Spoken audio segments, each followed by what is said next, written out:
बघा किती छान मस्त मऊ अशी जाळीदार आपली ही इडली तयार झालेली आहे। तर आज आपण बघणार आहोत महाशिवरात्री स्पेशल मस्त अशी मऊ जाळीदार उपवासाची इडली। लवकरच महाशिवरात्री जवळ येते, तर त्यासाठी उपवास म्हटलं की काहीतरी असं वेगळं खायचं असतं। तर वेगळं असं काय करावं, त्यासाठी मस्त अशी झटपट आणि एकदम सोपी रेसिपी मी तुमच्यासाठी घेऊन आलेली आहे। तर ही इडली एकदम छान पांढरी शुभ्र आणि जशी आपण डाळ तांदळाची करतो तशीच चवीला लागते, पण पौष्टिकही तेवढीच आहे। सोबतच बघणार आहोत उपवासाची छान मस्त अशी चटपटीत उपवासाची चटणी। तर त्याआधी जर तुम्ही माझ्या चॅनलला सबस्क्राइब केलं नसेल तर सबस्क्राइब करा आणि शेजारील बेल आयकॉन प्रेस करा, जेणेकरून माझे नवीन व्हिडिओ तुम्हाला सर्वात अगोदर बघायला मिळतील। रेसिपी नेहमीप्रमाणेच भरपूर साऱ्या टिप्ससह आणि ट्रिक्ससह आहे, त्यासाठी व्हिडिओ पूर्ण शेवटपर्यंत बघा। चला तर मग सुरुवात करूया। तर इथे मी 1 वाटी भगर घेतलेला आहे, काही भागांमध्ये याला वरई सुद्धा म्हणतात। तुम्ही काय म्हणतात हे मला कमेंटद्वारे नक्की सांगा। तर 1 वाटी भगर मी घेतलेला आहे आणि 2 ते 3 पाण्याने स्वच्छ असा धुवून घेतलेला आहे। 2 ते 3 पाण्याने स्वच्छ धुतल्यानंतर पुन्हा एकदा पाणी टाकून हा आपल्याला 2 ते 3 तास छान भिजत घालायचा आहे। त्यानंतर आता एका बाउलमध्ये 2 ते 3 टेबलस्पून मी साबुदाणा घेतलेला आहे, तो सुद्धा 2 ते 3 पाण्याने स्वच्छ धुवून घ्यायचा। तर 2 ते 3 पाण्याने स्वच्छ धुतल्यानंतर याच्यामध्ये सुद्धा थोडं पाणी टाकून हा आपल्याला 2 ते 3 तास भिजत ठेवायचा आहे। 2 तासानंतर हा भगर आता आपण बघून घेऊया। तर भगर छान मस्त भिजलेला आहे। आता पूर्ण पाणी यातलं आपण उपसून काढूया आणि मिक्सरला छान मस्त बारीक वाटून घ्यायचा आहे। तर बघा इथे मिक्सरच्या भांड्यामध्ये हा भगर मी टाकून घेते। तर थोडासा 2 चमचे भगर मी बाहेर साईडला काढून ठेवलेला आहे, कारण तो आपल्याला वाटायचा नाही, नंतर बॅटरमध्ये टाकून घ्यायचा आहे। तर पूर्ण हा भगर आता यामध्ये टाकून घ्यायचा। तर बघा भिजत घातलेला साबुदाणा सुद्धा यामध्ये टाकून घ्यायचा।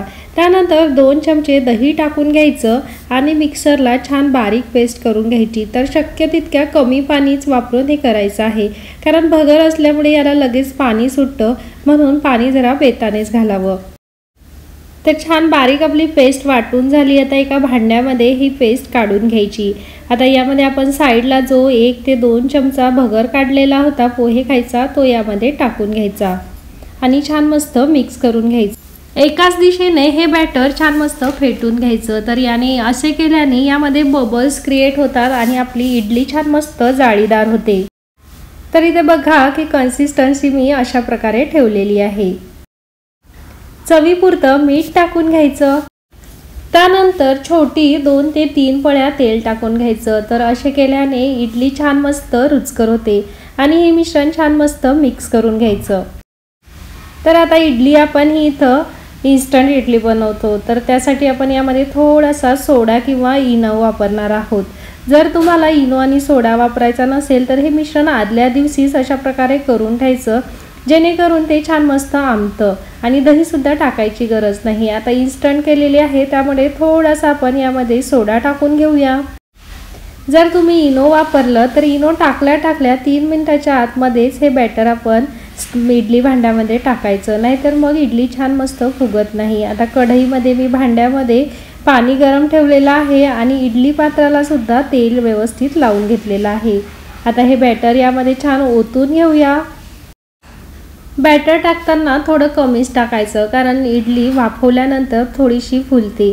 आता झाकण ठेवून मध्यम आचेवरती 10 ते 15 मिनिटं होऊ द्यायचं। तर बघा 10 ते 15 मिनिटं झालेले आहे। बघूया आपली इडली कशी झाली। वा मस्तच, खूपच छान अशी आपली इडली झालेली आहे। तर गॅस बंद केल्यानंतर 5 मिनिटांनी मी झाकण उघडलं, तर बघा किती छान झालेली आहे। आता 2 ते 3 मिनिटं थंड झाल्यानंतर काढून बघितली, तर बघा किती छान मस्त अशी जाळीदार इडली तयार झालेली आहे आणि एकदम पांढरी शुभ्र झालेली आहे। आता आपण चटणी बनवायला घेऊया। चला तर मग चटणी बनवण्यासाठी 1 वाटी भाजलेले शेंगदाणे घेतलेले आहे।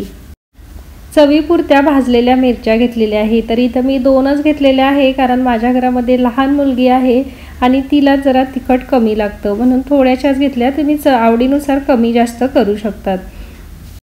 त्यानंतर 1 चमचा जिरे घेतलेले आहे, तर जिऱ्यामुळे चटणी छान मस्त रुचकर होते। चवीपुरतं मीठ टाकून घेऊया। त्यानंतर बघा इथं थोडासा लिंबाचा रस टाकलेला आहे, तर मी इथं अर्धा लिंबू नाही टाकलेलं, अर्ध्या लिंबातला थोडासाच रस टाकून घेतलेला आहे। तुम्हाला लिंबू टाकायचं नसेल तर दहीसुद्धा टाकू शकतात।